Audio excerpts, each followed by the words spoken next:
ผมก็ได้สังเกตเห็นนะครับว่าในโลกโซเชียลเนี่ยหลังจากที่ The Last of Us EP 2ซีซัน2เนี่ยออกมาเหมือนกับว่าหลายๆคนยังเรียกว่า move on ไม่ได้นะแล้วก็ยังรู้สึกว่ามีควันหลงพอสมควรก็แน่นอนว่ามันออกสัปดาห์ละตอนอะนะมันก็คงคุยกันครุกรุ่นอย่างเงี้ยจนถึงสัปดาห์หน้าวันจันทร์เพื่อจะได้ดูตอนใหม่ต่อไปนะครับทีนี้ผมก็สังเกตเห็นหลายๆคอมเมนต์เหมือนกันนะครับที่ถามเรื่องว่าแบบ คือผมรู้ว่าหลายคนอาจจะดูซีซัน1มาแล้วหรือเล่นเกมมาบ้างหรืออาจจะนานแล้วลืมไปแล้วหรือเลือนลางไปบ้างอะไรเงี้ยผมก็เห็นว่าคำถามมีเยอะนะเช่นแบบเฮ้ยกลุ่มนี้เป็นใครกลุ่มนี้เป็นยังไงแล้วแอบบี้อยู่กลุ่มไหนแล้วมันมาตรงนี้ได้ยังไงแล้วเอ่อเขาเป็นคนดีไหมหรืออะไรอย่างงี้นะครับก็โอเคเดี๋ยวคลิปวิดีโอนี้นะผมก็จะเน้นเล่าให้ฟังเพราะว่าจริงๆแล้วผมมั่นใจว่าคุณสามารถหาดูคลิปสรุปเรื่องราวของ The Last of Us ทั้งภาค1ภาค2เนี่ย ได้เยอะแยะมากมายหลายช่องทางในโลกอินเทอร์เน็ตนะแต่ก็อาจจะยาวนิดนึงนะครับก็แล้วแต่ว่าอาจจะไปเลือกฟังแบบเต็มๆแบบนั้นก็ได้แต่วันนี้นะครับผมจะหยิบเฉพาะส่วนมาเล่าซึ่งส่วนที่ผมจะเล่าเนี่ยผมจะช่วยให้เพื่อนๆเรียกว่าเคลียร์ข้อสงสัยในเรื่องของความสัมพันธ์กลุ่มนู้นกลุ่มนี้แบบ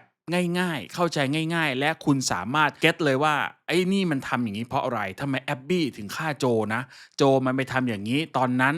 แล้วก็ตอนนั้นเนี่ยกลุ่มไฟไฟทำอะไรมีจุดมุ่งหมายยังไงเกิดอะไรขึ้นเพื่อส่งเสริมให้ใครก็ตามที่อาจจะอยากรู้ก็จะได้มาเคลียร์กันเก็ตกันในเรื่องนี้และใครก็ตามที่เรียกว่าเป็นแฟนบอยอยู่แล้วรู้เรื่องละเอียดอยู่แล้วก็อาจจะได้เข้ามาเพิ่มมาเสริมมาเติมผมเพื่อที่จะให้ข้อมูลครบถ้วนมากขึ้นนะครับแล้วรวมถึงใครก็ตามที่อยากจะติดตามซีรีส์เรื่องนี้แล้วก็เหมือนยังขาดจิ๊กซอว์บางส่วนอยู่ก็จะได้เป็นการติวกันบ้านเพื่อที่คุณจะได้เดินทางไปพร้อมกับ เอลลี่ใน EP ต่อๆไปได้อย่างอินมากขึ้นฟินมากขึ้นนะครับผมเพราะฉะนั้นเดี๋ยว EP นี้เดี๋ยวผมเล่าให้ฟังก็ใกล้จะผ่านพ้นหน้าร้อนไปแล้วนะครับผมนอกจากความร้อนรุ่มจากซีรีส์ที่ทุกคนเพิ่งดูกันไปใน EP 2ที่ผ่านมาผมก็จะมีข่าวดีมาให้เพื่อนๆกันนะครับโปรโมชั่นสุดท้ายของพี่ไข่ Grooming นะครับลดราคาประจำฤดูร้อนครั้งสุดท้ายแบบนี้นะครับจากราคาเต็ม 1,988 บาทนะครับลดเหลือเพียง 1,400 บาทในวันที่ 25 นี้ 1 วันเดียวเท่านั้นนะครับพี่ไข่ Grooming นะครับเครื่องเล็มขนน้องชายที่มาพร้อมกับใบมีดเซรามิกนะครับที่ทำให้คุณเล็มขนได้แบบไม่เจ็บไม่บาดไม่คันไม่ขึ้นเป็นตอเหมาะอย่างยิ่งกับนึกถึงการดูแลสุขภาพและความสะอาดทางเส้นขนนะครับนึกถึงพี่ไข่ Grooming นะครับสนใจจิ้มที่ลิงก์ด้านล่างเท่านั้นนะครับเพราะตอนนี้ของปลอมของลอกเลียนแบบระบาดมากๆนะครับลดราคาเพียงวันเดียวจากพี่ไข่ Grooming ครับผมกลับไปที่จุดเริ่มต้นทุกอย่างของเรื่องราวนะครับก็ในค่ำคืนวันหนึ่งเนี่ยปรากฏว่ามันมีการติดเชื้อแพร่ระบาดนะครับช่วงนั้นก็คือโจเนี่ยนึกภาพออกไหมว่าเขาเป็นเหมือนชาวบ้านธรรมดานะครับแล้วก็ผมจำไม่ได้ว่าเมียไปไหนนะแต่ว่าก็อยู่กับลูก1คนนะครับเป็นลูกสาวที่ชื่อว่าซาร่าเว้ยเพื่อนๆลูกสาวก็อยู่บ้านกับโจซึ่งในเรื่องราวเนี่ยวันนั้นมันเป็นวันเกิดโจด้วยนะแล้วลูกสาวเนี่ยก็ให้นาฬิกาซึ่งมันจะเป็นนาฬิกาที่เป็นเรียกว่าไอคอนิกหลักเหมือนกันที่อยู่ในเส้นเรื่องหลังจากนั้นมาที่เป็นนาฬิกาตายนะครับมันก็มีเหตุผลที่ทำไมโจถึงยังคงใส่นาฬิกานั้นอยู่วันนั้นก็เกิดเหตุการณ์เชื้อไอคอร์ดิเซปเนี่ยระบาดกันซึ่งชาวบ้านยังไม่รู้ก็รู้แค่ว่าคนมันเป็นอะไรกันอะไรอย่างนี้แต่รัฐบาลรู้แล้วนะครับรัฐบาลรู้แล้วนะตอนนั้นนะโจเนี่ยก็พยายามช่วยลูกเอาตัวรอดออกมาแล้วก็ติดต่อกับน้องชายคือทอมมี่ที่อยู่ในเรื่องนะแล้วก็ติดต่อกันหนีกันออกมาได้พอหนีกันออกมาเสร็จปุ๊บก็ขับรถฝ่าความวุ่นวายอะไรออกมาเสร็จถึงจุดหนึ่งที่เป็นจุดไคลแม็กซ์เริ่มเรื่องจุดหนึ่งเลยก็คือเขาเกิดอุบัติเหตุบางอย่างนะครับแล้วก็ทำให้ลูกสาวบาดเจ็บโจเนี่ยก็อุ้มลูกสาวคือซาร่าเนี่ยวิ่งหนีเพื่อจะไปหาที่ปลอดภัยซึ่งเขามีความเชื่อว่าถ้าไปหาเจ้าหน้าที่หรือทหารตำรวจอะไรแบบเนี้ยแม่งจะรอดเว้ยแล้วก็วิ่งกันไปแยกกันไปคนละทางกับทอมมี่ปรากฏว่าไปเจอทหารอยู่คนหนึ่งก็ถือปืนจ่อเลยบอกว่าอย่าเข้ามานะอะไรอย่างเงี้ยคือเขากลัวว่าจะเป็นคนติดเชื้อนะครับโจก็พยายามจะบอกว่าไม่มีใครติดเชื้อเลยอะไรอย่างงี้ปรากฏว่าก็มีการคุยโทรศัพท์คุยวอลแล้วก็บอกว่าให้สังหารให้หมดคือแม่งไม่ให้ใครรอดไปเลยเพื่อเป็นการเรียกว่าคุมการติดเชื้อทหารคนนั้นก็คือหนึ่งในหน่วยเฟรด a ในอนาคตต่อไปนะครับแต่ว่าตอนนั้นผมจำไม่ได้ว่ามันมีเครื่องแบบที่เป็นเฟรด a อะไรแล้วหรือเปล่านะครับเพราะฉะนั้นหลังจากเหตุการณ์นั้นเนี่ยทหารก็เลยตัดสินใจยิงแต่กระสุนไปโดนซาร่านะครับไม่ได้โดนโจเต็มๆแล้วก็มีทอมมี่มาช่วยจัดการกับทหารไปเนี่ยซาร่าก็ตายคุณเข้าใจไหมว่าจุดเริ่มต้นของตัวละครโจเอลเนี่ยมันเกิดขึ้นจากการที่แม่งเสียลูกแท้ๆ ภายในอ้อมกอดอะกำลังจะรอดแล้วพยายามจะวิ่งหนีอุ้มไปแล้วโดนยิงจากใครจากทหารที่เขาเชื่อว่าจะไว้ใจได้และดูแลผาสุกของประชาชนมึงเก็ตไหมหลังจากนั้นผ่านพ้นไป20ปีโจแม่งเปลี่ยน มันกลายเป็นคนแก่ที่ไม่เชื่อในเหี้ยอะไรอีกแล้วแล้วก็ไม่เข้าฝ่ายไหนเลยนะครับก็คืออยู่เป็นเรียกว่าสันโดษอยู่กับสาวคนหนึ่งที่ชื่อว่าเทสนะครับก็เหมือนเป็นแฟนกันนั่นแหละนะครับแล้วก็เรียกว่าเหมือนยังคงลืมเรื่องราวพวกนี้ไม่ได้เป็นแบบเป็นลุงแบบเรียกว่าอมความเจ็บปวดเสียลูกไปในอ้อมกอดนะแล้วองค์กรที่เกิดขึ้นก็คือเฟรด a นะครับไอ้เฟรด a เนี่ยมันก็คือเป็นตัวแทนมันเหมือนเป็นรัฐบาลทหารที่เกิดมาคุมความวุ่นวายในช่วงนั้นพอเกิดเรียกว่าเกิดเหตุมันก็จะวุ่นวายกฎหมายก็ไม่มีใช่ไหมรัฐบาลที่มีทหารอยู่ในมือก็เลยตั้งตัวเป็นกลุ่มเฟรด a นะครับไอ้เฟรด a ในเรื่องเนี่ยมันก็จะมีรถถังมีหน่วยนู้นหน่วยนี้คือเอาง่ายๆมันเป็นกลุ่มที่มีกำลังมากที่สุดในตอนนั้นนะในช่วงภาคแรกนะครับไอ้เฟรด a เนี่ยมันก็เรียกว่าเผด็จการทหารเลยก็ว่าได้นะครับแล้วก็มีเรื่องของการที่เขาใช้อำนาจทางที่ผิดด้วยมีการอุ้มการฆ่าใครที่ไม่เห็นด้วยคือเฟรด a แม่งยิงทิ้งได้เลยอะไรแบบนั้นนึกภาพไม่ออกก็คือรัฐบาลเผด็จการทหารนั่นเองอะไรอย่างนี้นะก็เลยเกิดอีกกลุ่มหนึ่งขึ้นมานั่นคือไฟฟลายนะที่เพื่อนๆสงสัยกันที่ไฟฟลายเป็นใครเป็นคนดีไหมแล้วแอบบี้อยู่กับไฟฟลายหรือเปล่าแล้วทำไมพ่อแอบบี้เป็นหมอให้กับไฟฟลายล่ะอะไรอย่างนี้ไฟฟลายเป็นหน่วยที่เรียกว่าฝ่ายต่อต้านนะครับเข้าใจง่ายๆแบบนี้นะแล้วก็เกิดขึ้นมาโดยที่ตั้งใจว่าจะแก้ปัญหานี้ด้วยตัวเองโดยที่ไม่เชื่อว่าไอ้เฟรดาเนี่ยจะช่วยเหลือเฮียอะไรประชาชนได้คือคิดว่าเป็นแค่กลุ่มอำนาจกลุ่มหนึ่งที่มึงติดอาวุธอ่ะไฟฟลายก็มีกลุ่มติดอาวุธเหมือนกันแต่จุดเป้าหมายเขาจริงๆคือเขาอยากจะหาวัคซีนที่แก้ปัญหาเรื่องของโรคระบาดผู้ติดเชื้อเหล่านี้เว้ยก็จะมีทีมหมอทีมอะไรมาเขาจะมีไอเดียของเขาซึ่งเขาก็ได้รู้มาว่ามันมีเด็กคนหนึ่งที่ชื่อว่าเอลลี่เนี่ยที่มีภูมิต้านทานนะครับต้องเล่าย้อนกลับไปก่อนว่าจริงๆแล้วไอการที่หาวัคซีนอะไรเนี่ยมันทำมาหลายรอบแล้วเพียงแต่ว่าเด็กคนอื่นเนี่ยไม่ได้มีภูมิต้านทานที่ดีแบบเอลลี่นะครับก็อาจจะแค่เหมือนชะลอเชื้อโรคหรือชะลอการติดเชื้อไปได้แล้วก็เขาเข้าไปทดลองเพื่อนๆแล้วก็ล้มเหลวคือเด็กก็ตายฟรีไปอะ คือซึ่งเขาก็มองว่ามันก็เป็นส่วนหนึ่งของเรียกว่าการทดลองเพื่อช่วยมนุษยชาติคือก็ต้องเสียสละคือเด็กน่าจะตายไปหลายคนนะครับซึ่งอันนี้มันจะอยู่ในเหมือนเป็นเอกสารในเกมนะมันจะไม่ได้มีการเล่าตรงๆนะครับแล้วเขาก็เลยรู้มาว่าโอเคเอลลี่เนี่ยอาจจะเป็นกุญแจดอกสุดท้ายเป็นสิ่งที่เป็นความหวังของมนุษยชาติเพราะเอลลี่มันมีภูมิต้านทานชนิดที่ว่าถาวรคือมึงไม่มีทางติดเลยไม่ว่าจะช้าจะเร็วแผลหายกริบอะไรแบบนี้ ทีนี้ทำยังไงว่าไอ้ฐานทัพของไฟฟลายที่จะต้องมาวิเคราะห์ไอ้วัคซีนเนี่ยมันอยู่คนละจุดกับที่เราได้ตัวเอลลี่ไฟฟลายหนึ่งคนที่อยู่กับเอลลี่เนี่ยก็เลยมอบหมายหน้าที่ให้โจเนี่ยนำเอลลี่ไปส่งเว้ยเป็นการจ้างนึกออกไหมซึ่งโจมันเป็นแนวแบบเหมือนฮานโซโลอ่ะคือกูทำได้หมดกูไม่อยู่ฝ่ายไหนขอแค่มึงมีค่าตอบแทนประมาณนี้โจเนี่ยก็เลยรับภาระหน้าที่นี้ในการนำเอลลี่ไปส่งซึ่งโจเองก็ ไม่ได้คิดว่าจะสำเร็จไม่ได้คิดจะช่วยโลกเฮียอะไรแต่คือประมาณว่าก็ก็ได้ค่าตอบแทนอ่ะก็มีการตกลงกันอะไรอย่างเงี้ยแต่ระหว่างทางก็ตามที่คุณเห็นในเรื่องราวอะนะโจกับเอลลี่ก็มีปฏิสัมพันธ์การช่วยเหลือกันมีเวลาอยู่ร่วมกันจนเรียกว่าผูกพันโจก็ได้รู้สึกว่าไอ้นี่มันเป็นสิ่งที่มันขาดหายไปในชีวิตเรานี่หว่ามันเป็นส่วนหนึ่งที่ทำให้เราแบบได้กลับมาเป็นมนุษย์อีกครั้งหนึ่ง นะในเรื่องของภาคแรกเนี่ยมันก็จะนำพาเราไปเรียกว่าคลุกคลีกับ2คนนี้เพราะฉะนั้นไม่แปลกที่หลายๆคนก็รักเอลลี่กับโจนึกออกไหมพอทั้ง2คนก็รู้สึกว่าเป็นการเติมเต็มกันเอลลี่มันก็ไม่ได้มีพ่อแม่มาก่อนความผูกพันมันก็เริ่มก่อตัวขึ้นมากขึ้นจนโจรู้สึกว่านี่มันเป็นเหมือนทดแทนสิ่งที่เป็นลูกสาวเขาได้อะไรอย่างนี้นะครับจนจุดพีคก็คือไปจนถึงฐานของฟลายที่เขาจะเอาเอลลี่เนี่ยไปส่งให้ ทีมหมอในการที่จะเอาวัคซีนออกมาอะไรอย่างนี้นะครับซึ่งเขาก็ไม่ได้รู้รายละเอียดอะไรมากรู้แค่ว่าโอเคเอลลี่เนี่ยก็น่าจะมีภูมิอะไรบางอย่างที่ช่วยโลกได้ก็ดีนะเราก็เป็นส่วนหนึ่งที่ช่วยนำเอลลี่มาส่งนะอะไรเงี้ยก็โอเคก็ส่งถึงฐานไปปรากฏว่าเขาก็ให้เอลลี่กับโจเอลเนี่ยแม่งแยกกันตรงนี้สำคัญมากๆผมอยากให้เพื่อนๆตั้งใจฟังให้ดีๆเพราะว่ามันมีรายละเอียดบางอย่างที่จะส่งผลต่อน้ำหนักในการที่แอบบี้จะแค้นไม่แค้นอะไรแบบนี้ด้วยนะครับ เดี๋ยวผมจะอธิบายต่อทีหลังละกันโจเนี่ยก็อยู่อีกห้องหนึ่งและเอลลี่ก็ไปเรียบร้อยนอนขึ้นเขียงเตรียมที่จะต้องผ่าตัด เพื่อจะอะไรวัคซีนอะไรเงี้ยซึ่งเหมือนจะเป็นการผ่าตัดสมองนะแต่รายละเอียดเนี่ยโจไม่รู้ในตอนแรกปรากฏว่าพอโจนั่งถามของกับทีมสมาชิกในไฟล์คุณนึกภาพนะว่าสถานที่ที่ไปมันเป็นแหล่งเหมือนแหล่งกบดานไฟล์ ทีมติดอาวุธไฟก็อยู่ปกป้องทีมหมอปกป้องไอ้ห้องเนี่ยเพราะเอลลี่เนี่ยแม่งสำคัญมากนึกออกไหมทั้งหมดก็คือไอ้18คนที่แอบบี้พูดที่แอบบี้พูดในก่อนที่จะฆ่าโจอะนั่นแหละโจก็นั่งอยู่แล้วก็คุยกันไปคุยกันมาปรากฏว่าก็ได้ความว่าเอลลี่เนี่ยในเคสนี้เนี่ยยังไงต้องตายแน่นอนในการทำวัคซีนอันนี้ซึ่งผมว่าไอ้บทตรงเนี้ยทาง NPC ที่เป็นไฟล์อะ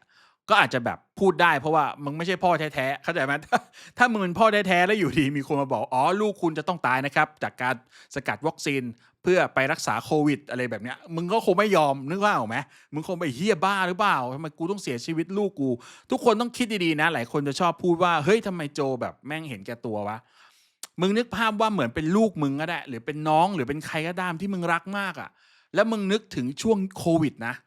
แล้วอยู่ดีรัฐบาลพบว่าคนที่มึงรักคนเนี้ยมีภูมิต้านทานโควิดสกัดออกมาแล้วได้วัคซีนเลยแบบโควิดแม่งตายห่าเลยหายเลยทั่วโลกแต่ต้องแลกกับชีวิตผมถามว่าคุณยอมไหมนึกคือตอบไม่ได้ไอ้เฮียกูต้องใช้เวลาคิดแป๊บหนึ่งแต่โจไม่มีเวลาคิดแล้วไอ้เฮียคนที่มันเป็นตัวแทนของลูกที่เคยตายไปในอ้อมแขนของกูต่อหน้าต่อตาแม่งอยู่อีกห้องหนึ่งที่กำลังจะถูกผ่าตัดแล้วจะไม่ได้กลับมาอีกแล้ว โจแม่งตัดสินใจได้ดังนั้นก็ขัดขืนเลยสู้แล้วก็หนีออกมาจากห้องแล้วก็เอาปืนออกมาซึ่งมันก็จะเป็นฉากที่เราเล่นเองนะครับเป็นเกมเพลย์ก็จะต้องฝ่าไปพอเกิดความวุ่นวายทหารทั้งหมดก็มาไล่จับเราแล้วเพราะว่าโอเคถ้าจะต้องฆ่าโจก็ต้องฆ่านะตอนนั้นเพราะว่าเขาจะไม่ให้ใครไปขัดขวางการสกัดวัคซีนจากเอลลี่นะดังนั้นเราก็เลยต้องสู้กันซึ่งมันก็เป็นเกมเพลย์สู้กันตัวละครเราก็ต้องสู้ชนะอยู่แล้วถูกป่ะแม่งก็ต้องเก็บหมดอะทั้ง10 กว่าตัวนั้นอะ โจไปถึงห้องหมอเปิดประตูป้างเข้าไปห้องหมอนะครับโจก็จะเอาปืนจ่อเลยบอกว่าให้ถอยอะไรเงี้ยซึ่งไอ้ตรงที่ในซีรีส์ชอบขยี้แอบบี้มันจะพูดถูกปะคือผมจะบอกงี้ว่าในซีรีส์เขาพยายามแล้วซึ่งเป็นสิ่งที่ดีนะไม่ได้บอกไม่ดีนะเขาพยายามจะเล่าแล้วเขาพยายามจะพูดแล้วว่าให้สิ่งที่แอบบี้ทำมันมีน้ำหนักที่สุดนะครับแต่ความเป็นจริงอย่างในเกมเนี่ยไอ้ฉากที่ยิงหมอเนี่ยเราเป็นคนยิงนะผู้เล่นเป็นคนยิง แล้วคำถามคือมันมีช้อยส์ให้เลือกไม่ยิงไหมไม่มีแล้วหมอก็จะขัดขืนนะมีการวิ่งไปหยิบมีดผ่าตัดจะมาแบบสู้กับเราอะไรเงี้ยเพราะว่าหมอก็มองว่าเอลลี่กูจะให้มึงไปไม่ได้เพราะเอลลี่เป็นกุญแจในการผลิตวัคซีนเพื่อจะช่วยมนุษยชาติเหมือนกันก็ต้องสู้กันหน่อยอะไรอย่างนี้โจก็เลยยิงซึ่งเราเนี่ยแหละเป็นคนกดยิงถึงจะผ่านไปได้แล้วถึงจะตัดคัดซีนความหมายคือถ้าโจไม่สู้ตอนนั้นก็คือเอาเอลลี่ออกมาไม่ได้คุณพอเก็ตไหม มันไม่ได้ยิงเอามันไม่ได้ยิงเอาสะใจบอกไอ้เฮียกูเกลียดขี้หน้ามึงอีหมอเปี้ยงไม่ใช่นะครับแล้วก็แอบบี้ไม่ได้อยู่ในเหตุการณ์ที่ผมบอกไปในอีพีก่อนย้ำอีกทีว่าแอบบี้ไม่ได้อยู่ในเหตุการณ์เป็นเหมือนการมาเล่าให้ฟังนะครับดังนั้นเนี่ยไอสิ่งที่เขาขยายหรือพยายามขยี้ในซีรีส์อ่ะไอพาร์ทของการวิธีการเล่าแบบซีรีส์ก็ถือว่าดีผมไม่ได้บอกไม่ดีแต่จะบอกว่าไอพอยต์เนี้ยคือต่อให้เขาจะเล่าอะไรแค่ไหนสุดท้ายมันกลับมาที่ประเด็นเดิมว่า ความหมายมันไม่เปลี่ยน ความหมายมันไม่เปลี่ยน ความหมายคือโจไม่ต้องทำทุกอย่างนะตอนนั้นเพื่อที่จะเอาเด็กคนหนึ่งออกมา ก็ในเมื่อไม่มีทางเลือกมันก็ต้องยิงเพื่อจะออกมาก่อนและอีกอย่างหนึ่งโจไม่รู้ว่ามีทหารอีกกี่คนมันช้าไม่ได้คือมายืนคุยไม่ได้อะนั่นคือในฐานทัพของไฟฟลาย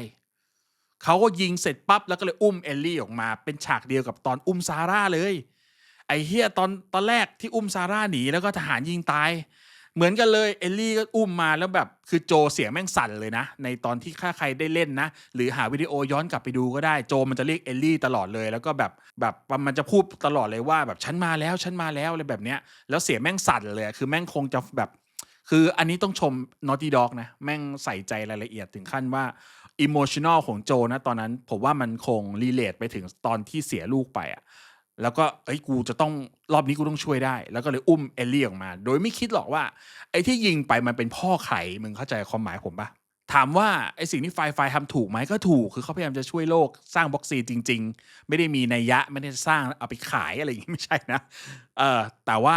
เขาก็ทำแบบเนี้ยถ้าในด้านจริยธรรมมันก็ไม่ถูกเราก็รู้อยู่แล้วเนาะเหมือนเอามนุษย์มาทดลองอะเอาง่ายๆแล้วก็มีเด็กไม่ใช่เอลลี่คนแรกที่ถูกนำมา สกัดวัคซีนแบบนี้เพียงแต่มันไม่สำเร็จเท่านั้นเองนะครับสุดท้ายเนี่ยเรื่องราวก็ผ่านไปคุณก็จะเห็นแบบใน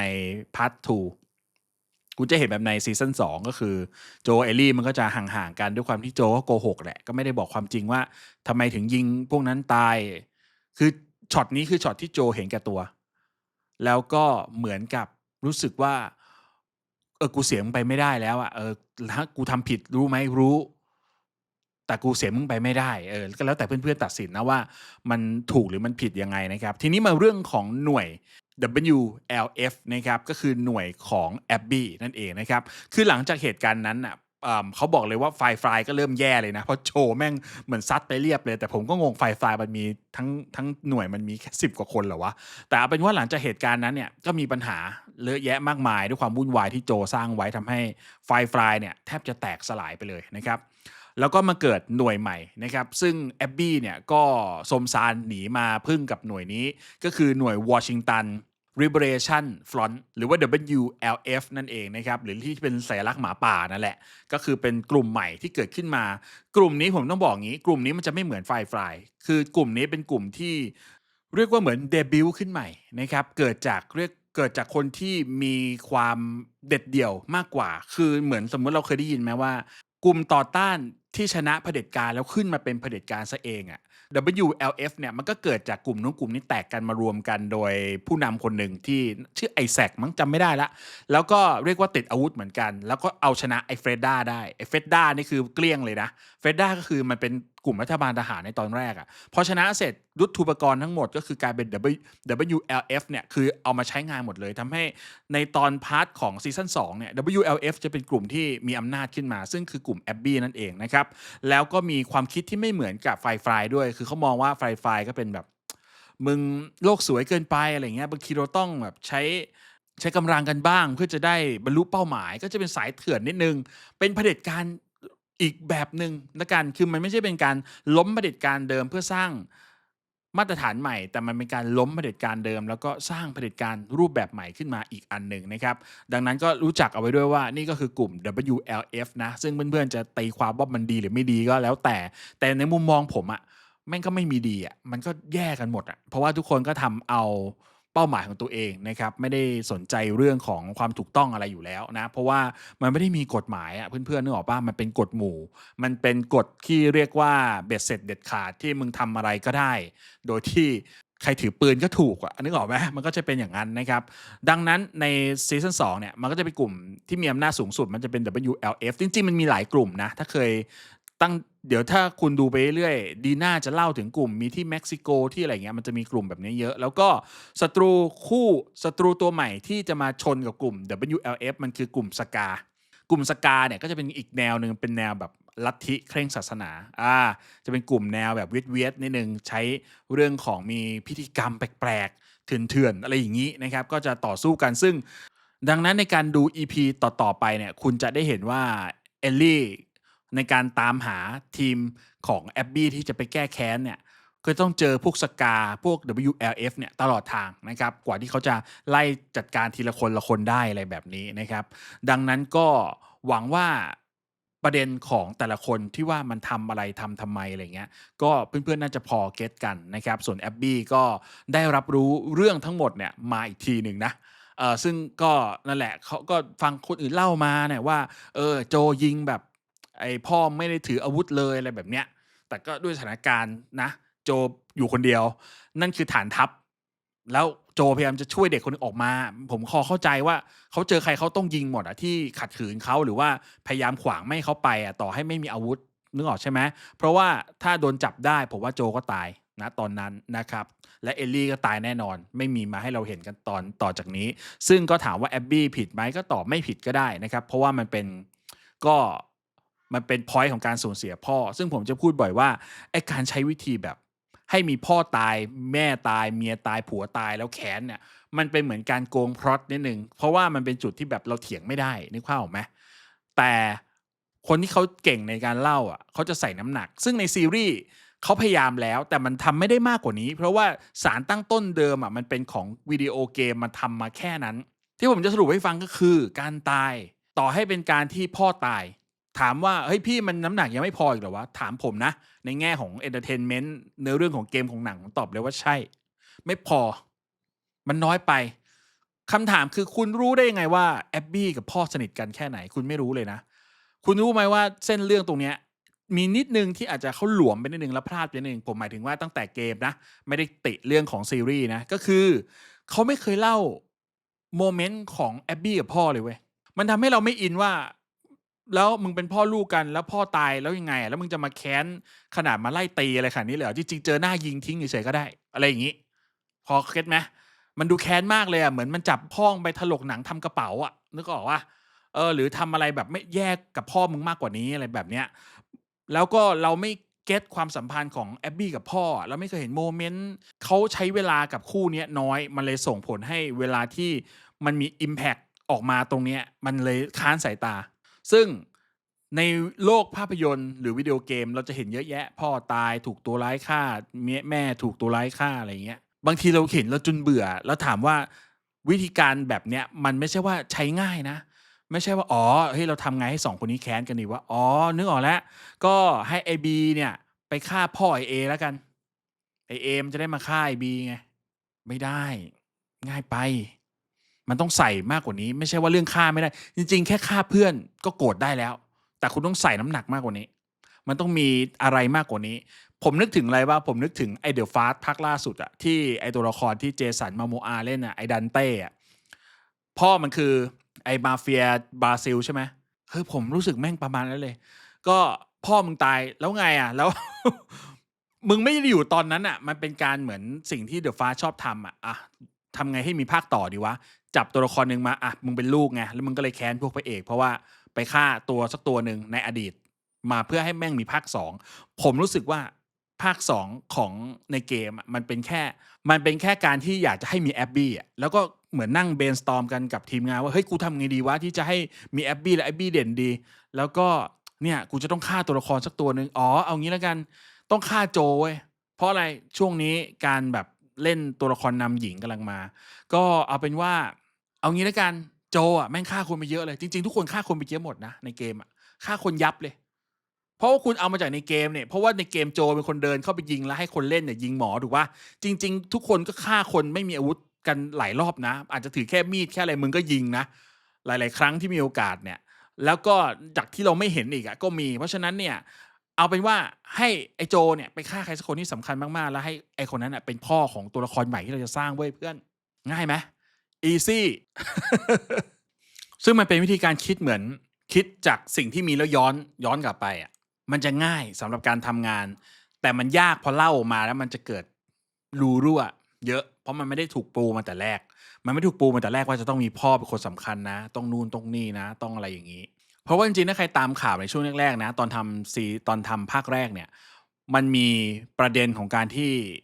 Neil Druckmann เขาพยายามจะฆ่าตัวละครแต่แรกแล้ว แต่คนที่เขาไม่ยอมเนี่ยมันก็คือ Bruce Sterling ซึ่งผมบอกให้เพื่อนๆนะสำหรับใครที่เป็นแฟนเกมรู้อยู่แล้วแหละแต่ใครเป็นแฟนซีรีส์นะคุณฟังให้ดีนะเวลาคุณดูภาคซีซั่นแรกคุณชอบมากใช่ไหมแล้วพอคุณดูซีซั่น2เฮ้ยทำไมมันเล่าแบบนี้อะไรเงี้ยฟังผมให้ดีนะเส้นเรื่องของซีซั่น1และ2มันอาจจะมาจากคนเดียวกันคือ Neil Druckmann แต่ในซีซั่นแรกหรือเกมภาคแรกเนี่ยมันถูกคุมโดย Bruce Sterling ซึ่งหลายๆครั้งเขาปัดตกบางเรื่องที่ Neil Druckmann ชอบเสนออะไรแบบนี้มาตลอดจนได้มาเป็น The Last of Us ภาคแรกที่ทุกคนรักและซีรีส์ The Last of Us ภาคแรกที่ทุกคนชอบแต่ในเกม The Last of Us ภาค2หรือว่าในซีรีส์เองก็ตามซึ่งมันเป็นเส้นเรื่องเดียวกันเนี่ย Neil Druckmann ทำคนเดียวหมดแบบไม่มีใครเบรก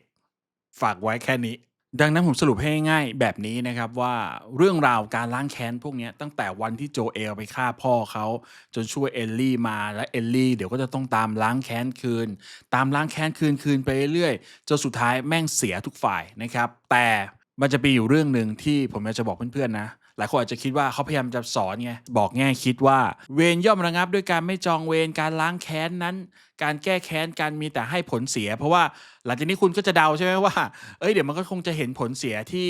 ทางแอบบี้ได้รับมั่งเหมือนกันอะไรแบบนี้นะครับคือใครทำอะไรก็ต้องได้รับกรรมอย่างนั้นอะไรอย่างนี้ผมไม่อยากสปอยผมเชื่อว่าคนเล่นเกมรู้กันอมยิ้มกันทุกคนแต่เอาเป็นว่า อันนี้เป็นสิ่งที่ผมพูดกับแฟนซีรีส์นะผมจะบอกว่าสุดท้ายมันจะไม่ได้เป็นแบบที่คุณคิดทุกอย่างเว้ยและนั่นแหละมันจะทำให้คุณงงแบบเรียกว่าเฮ้ยทำไมไม่เหมือนที่คุยกันไว้วะมันเป็นอย่างนี้มันจะงงไปงงมาพอตอนโจตายมึงงงรอบนึงแล้วมึงเหมือนมึงถูกตบรอบนึงแล้วใช่ปะมึงก็ถูกตบไปตบมาตบไปตบมาอยู่อย่างเงี้ยนั่นแหละคือประเด็นที่ถูกด่าเว้ยเขาด่ากันไม่ใช่ด่าแค่ตอนโจตายนะคนเล่นจนจบแล้วก็ยังด่าอยู่ว่าอ้าวทำไมมึงจบแบบนี้วะอะไรแบบนี้นะครับบอกไว้แค่นี้แล้วกันก็ขอให้ทุกคนดูหนังฟังเพลงดูซีรีส์อย่างมีความสุขนะครับแล้วก็รักษาสุขภาพมากๆแบ่งเวลาให้คนที่คุณรักเยอะๆด้วยนะครับสนับสนุนผลงานในการกด Subscribe กดไลค์กดแชร์กดกระดิ่งกุ๊กกิ้งด้านล่างนี้นะครับแล้วไว้เจอกันใหม่ใน EP ถัดไปของ Talk Control นะครับสำหรับวันนี้ไปก่อนครับบ๊ายบายสำหรับเพื่อนๆที่ต้องการจะเป็นส่วนหนึ่งของครอบครัว Talk Control นะครับก็สามารถกดสมัคร Membership กันมาได้เพื่อนๆจะได้รับสิทธิพิเศษในการดูคลิปวิดีโอก่อนใครจะได้อาวุธสุดเท่ติดหลังชื่อไม่ว่าจะเป็นดาบเลเซอร์ดาบปราบมารดาบสายฟ้าและอาวุธระดับสุดท้ายอย่างไม้กอล์ฟติดไฟสามารถมีชื่อระดับพิเศษในกลุ่ม Discord เพื่อบอกว่าคุณเป็น Membership ของช่องและมีสิทธิ์แสดงความคิดเห็นพูดคุยกับผมในการนำเสนอคลิปวิดีโอถัดไปเข้ามาเป็นส่วนหนึ่งในการอัปเดตข่าวสารแห่งโลกวิดีโอเกมไม่เอาการยัดเยียดไม่เอาการเมืองรักในวิดีโอเกมในแบบที่มันเคยเป็น Talk Control ยินดีต้อนรับครับผม